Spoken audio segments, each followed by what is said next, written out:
There's a lie in our culture today that abortion will solve a woman's problems. That if a woman is in a vulnerable, difficult situation, then abortion is there as a quick fix, ready to do away with the difficult circumstances that a woman has found herself in. Well, contrary to what the culture has to say, what we have seen time and time again in the pro-life movement is that abortion is not a quick fix. And it doesn't, in a very neat and tidy fashion, solve a woman's problems. Today, we have someone with us, Irene Archacki, who has been through the abortion experience and herself and can speak from her own life about the horrors, about the difficulty, which is abortion.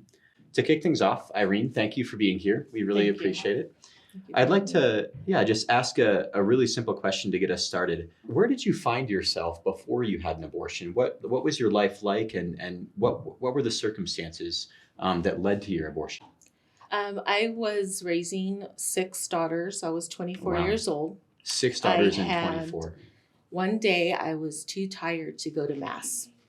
I was working part-time, going to school full-time. And I remember just waking up and just saying, I do think I'm just going to rest because I was too tired to get them all ready. And that was the spiral downhill that led me to not going to Mass the next Sunday and not going to Mass the Sunday after that. And that really twisted my thinking and my state of mind. Yeah. Yeah. So it all kind of started with what seemed like a small decision, not going to Mass and becoming, would you say, sort of more and more distant from God? Is that accurate? Absolutely. And I remember when it all started, I didn't intend to be away from the Lord or Mass. It was kind of like, I'm too tired. Yeah. And then my then husband, the father of my children, we separated. And during that separation, I became pregnant from somebody else. Oh, wow. Then a few months after that, we decided to reunite and try to work things out. And he said he was going to raise the baby, and the biological father of the child said that he wasn't going to let that happen because now he's upset at me because I went back to my children's father. Yeah. He was very upset. And then I looked to put my daughter up for adoption, and I picked out a couple, but then found out that the biological father needed to sign. And he refused, and he said that he wouldn't. Wow. And so now I have my kid's father very, very upset because now we're in this very terrible situation. And so I felt very desperate to resolve the issue for my 6 kids. Yeah, so you're in this position that perhaps we might use the word, it seems like an understatement, but you're in a very vulnerable position. There are 2 different men. There's a lot of stress. Yes. The one is mad at the other, and you don't know what to do yourself. Yeah, and my children were going to be used as pawns in this situation I got myself in. So with my warped thinking at the time and twisted thinking at the time, I really thought I bought the lie that abortion's a quick fix. Yeah. I knew it was wrong, but I bought the lie, and I said, well, if I just have an abortion, everything's going to go away and everything's going to be okay. Because I'm going to send, and I know this sounds really insane and crazy, but I knew, because I knew I was a baby. Was a baby. I said, well, I'm just going to send my baby to heaven and go, and the baby's going to go with God and being loved, because no one's going to love the baby, which is wrong. That's what evil put in my mind in my desperate situation. And everything no one's going to ever know, I'm going to tell God sorry, but my daughter's in heaven. Yeah. It's so crazy now saying it, but that's what was going on in my head because I was so desperate. I was worried for the future of my children. I was worried that I put them in harm's way. And I thought that it was a solution. I bought the lie. Even though I knew it was wrong to kill a baby. I knew abortion was wrong. But I felt like I was kind of sacrificing. I guess I sacrificed my daughter for my other children, not thinking of it that way. Yeah. So in this vulnerable place, you think, well, I have to choose between, the well-being of the existing, out of the womb children that I have and my unborn my unborn child. What happened next? I come from a big, large Catholic family, and they didn't know the turmoil that I was experiencing because I hid everything, and I felt all alone. Yeah. And that's another thing that I experienced when I was in this crisis situation. Even though I had so many people surrounding me who loved me, I still felt all alone. And I told God, I'm going to do it. And because I need to save my children, my other children. And so I went to the abortion clinic. Yeah. There they told me that I was actually too far along for that clinic. At the cutoff was 24 weeks. I was 24 and a half weeks. Wow. So I had a late term abortion. Yeah. They referred me to another clinic in Los Angeles. They told me to get an ultrasound so they could see, how far along I was. And thinking that, okay, I was too far along, I was telling God, okay, no, I'm not really going to do it. They're going to tell me I'm too far along and I'm not going to go through with it. So the next day, or maybe a couple of days later, I can't remember, I was driving to the clinic in Los Angeles. And I had someone take me. The driver didn't know what I was doing. I told the driver I was just going to have an ultrasound. And I was telling God, God, I'm not really going to do it because there's going to be pro-life people in front of that abortion clinic. And I just want somebody to hug me and to hold me and to tell me everything's going to be okay. And I said, so don't worry, God, I'm not going to do it. And I know it just sounds bizarre, but this is what I actually experienced. And so we drove up to the clinic and there wasn't any sidewalk counselors there. And when I share my testimony, I always say how important it is for sidewalk counselors to be outside. Because if there would have been one person out there, 100% my daughter would be alive today. Wow. 100%. Wow. And then so we pulled in the parking lot and I just remember in my head, I could hear a voice like screaming, like just my conscience telling me, turn around. You don't need to do it. Turn around, go.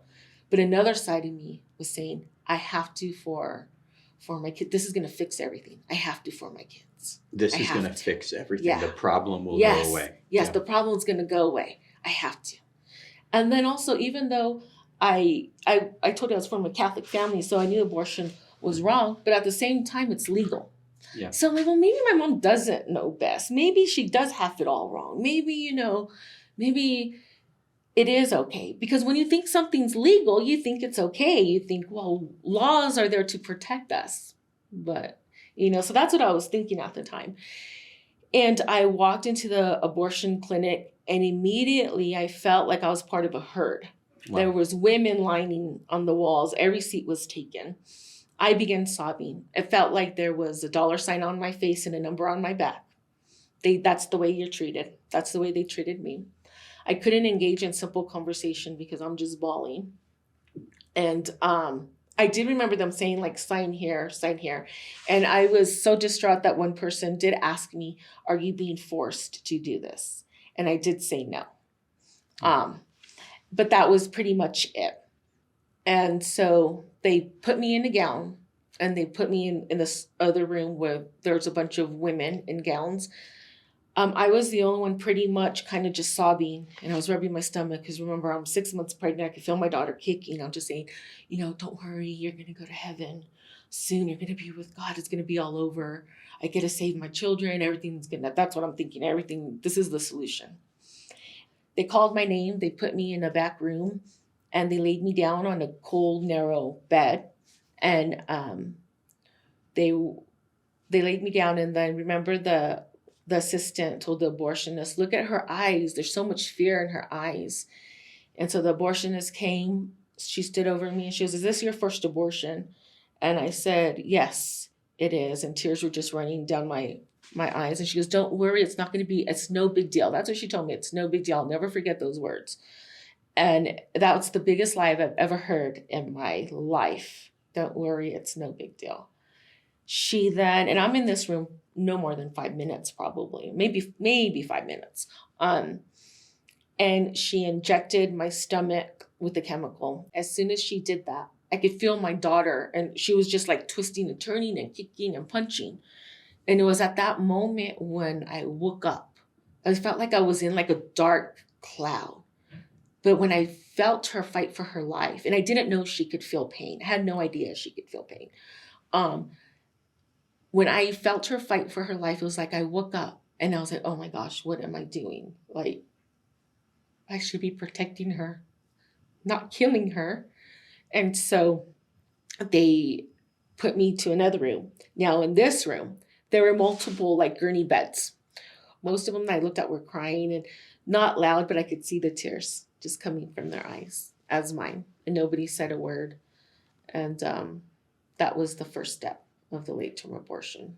Irene, thank you for sharing this story with us. This is obviously a very, very grave thing.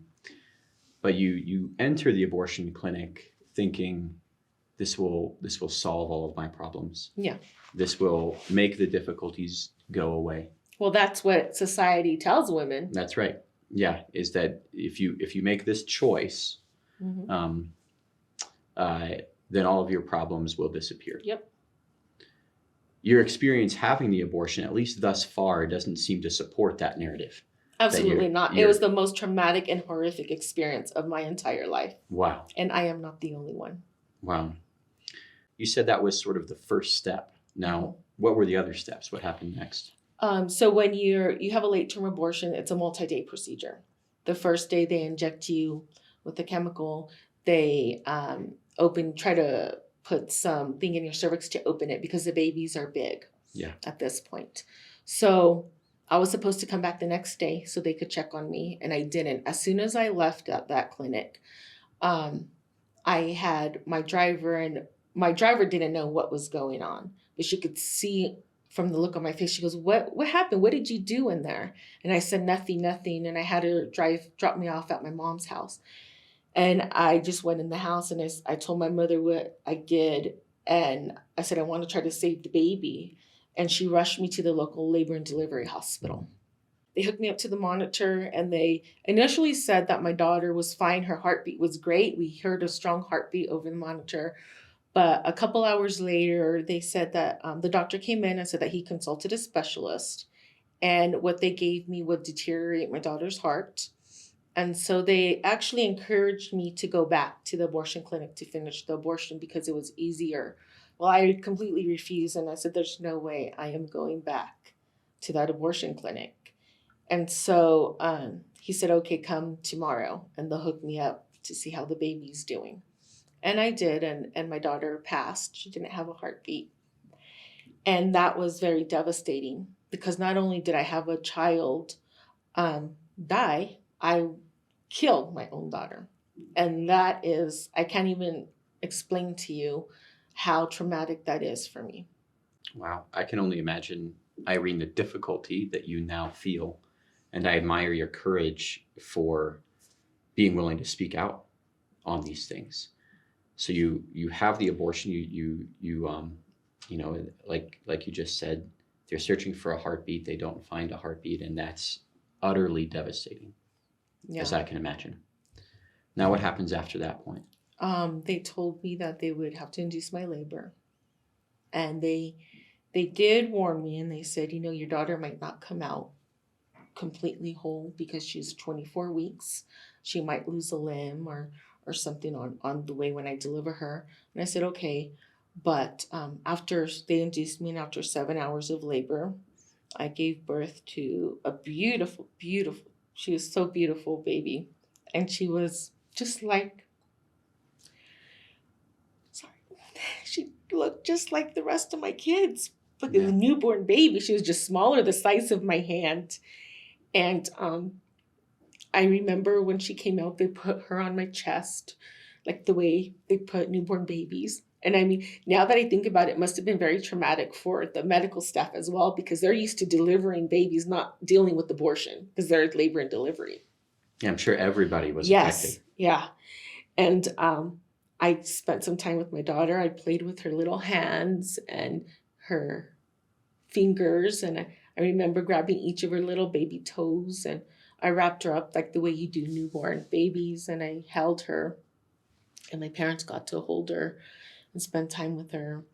And then after, I think, an hour or two, the nurse came in and said they were ready to take her. And so I gave her a kiss. And I told her I was sorry and that I loved her with all my heart. And then the nurse got her and walked her out. A couple days later, my family had to basically prepare for a funeral. And so we had a funeral for my daughter, and she's now buried at a local cemetery. And at that time, I told my mom, I made her promise me that she would never say anything. I told her what I'm going through was already a horrific experience. Like, I don't even know how I'm standing. And I said, and I can't bear the thought for my family to know what I did. And she said, okay, because my mom's not a liar, you know. She's very true. But for that, she said, okay, I understand. I won't say anything. And so we just told my family that I delivered a stillborn baby. Irene, I'm once again so grateful that you're sharing all of this with us. So you've had the abortion, the funeral has taken place, but then you're left with a decision that you've made. And you had gone into the abortion clinic in the understanding that this would solve your problems. Was that your experience after it was done? Absolutely not. I always say, you know, I bought the lie that abortion is a quick fix, and it's not. It's a lifetime of consequences, because my crisis started when I had the abortion, and I did not know at that time, but it did. I thought I would never tell a soul about what I did. I thought I was going to take that to the grave. Only a few people knew. And I never thought I would speak out against it. And I didn't know women hurt. So I'm going through, it's now happened. I'm missing my daughter. I'm feeling this pain, but I'm thinking I'm like the only one. Because you don't hear in society that women hurt from abortion. They say like it's a quick fix, you know, you need it. It's what women need to help them. And so I'm thinking I'm like the only one. So that was a very confusing time for me. And I'm now thinking all this other, like, I can't be mourning my daughter, you know, I can't be, but I was. And it wasn't until in California, I think it was like Proposition 8, where parental consent, and I have 6 daughters. At the time, my oldest, I believe, was 12. And I couldn't believe that didn't pass, because I thought, oh, for sure, you know, people are going to want parental consent in order for children to have an abortion. And then it didn't pass. And I remember thinking, oh my goodness, you mean to tell me my daughters could have an abortion and experience what I experienced without me even knowing about it? My daughters had a hard time picking out what they needed to wear in the morning, much less deal with the situation that I was in. And before that, a few years before that, God was calling me to tell my story, or just to do something in the pro-life movement. And I was like, no, there's no way no one's gonna know, Lord. You know, I know I'm sorry, but I'm not the one. I'm not gonna be a pro-life activist, you know. I told him no for a long time until that day. And then when I found out that parental consent didn't pass, I looked up to him. I looked up to the heavens and I said, okay, I'm ready. Whatever you send my way, I'll do whatever you need me to do, because I am mortified that little girls could experience what I experienced, and their parents will have no idea. Wow. Irene, what an incredible story of a turnaround, that you experienced your own abortion. Unlike what the culture had told you, it wasn't a quick fix. It didn't solve all of your problems. And then further, the culture then says, or that the legal system says, that your own daughters don't even have to seek your own permission to receive an abortion. That kind of activates you. Yes. It seems. And you say, okay, I'm now going to tell my story. I'm going to confront the lies of the culture about abortion. So as I understand it, you now speak publicly quite frequently about your story, about the difficulties that you went through. And there are probably a lot of women who you've spoken to who have undergone abortions themselves, who have been through some of the difficulties that you've been through. If you could sit one of those women down today and say something to them, this is a woman who's been through an abortion herself, what would you say to her? That there's hope and healing after an abortion, that it's okay to hurt. Because I didn't know that other women suffered until I took my daughters to the March for Life one year. And then I hear Georgette Forney and Janet Moreno, they founded Silent No More Awareness. And I hear them talk about women regretting their abortion. I'm like, what? That's me. Like, you mean there's other people like me? And they had someone give a testimony about their abortion, and I couldn't believe it. And I find out that so many women are hurting in silence. And when I give my testimony out there, there are so many women that come up to me and that whisper in my ear, thank you. You know, a lot of them, I've had an abortion in 30 years, no one knows. Wow. There's also women that will pass by me and we make there's a certain eye contact and they don't look away until I go, I nod and I know you're hurting. And they just tell me thank you. And I would tell that person that's had an abortion that it's okay to hurt. And there is hope and there's healing.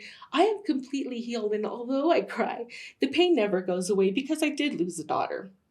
But I feel it's through the grace of God that I live my life to the fullest. I try to every day. It's because of him why I'm not so depressed. Because a lot of times there is a disconnect with women, especially ones that had abortion and that are fighting for access to abortion. There's a complete disconnect. They don't believe they killed a human being because it's very hard for a person to accept that. The only way I can accept that is through God's grace, and still be standing and still not, pound myself every day. Beat myself up every day. Yeah. It's through the grace of God. And there's so many programs out there for women that have had abortion. What do you think are some of the best programs out there for women who have gone through abortion? Rachel's Vineyard is Rachel's probably Vineyard. the top one in our nation. It's great. I've heard a lot of women have come back with really great healing stories from Rachel's Vineyard. There's a lot of other abortion healing programs out there, and silentnomoreawareness.org. If they go to that website, I'm a regional coordinator in the Los Angeles area, but we have them throughout the nation, and we help women find healing programs in their area because they're located in all 50 states. We have abortion healing. Wow, praise God. There are not only people who are willing to help women who have undergone the horror of abortion, but there are whole organizations out there who are available and ready to help women. Let's just turn things a little bit here and look to those who might be accompanying women who have undergone abortion.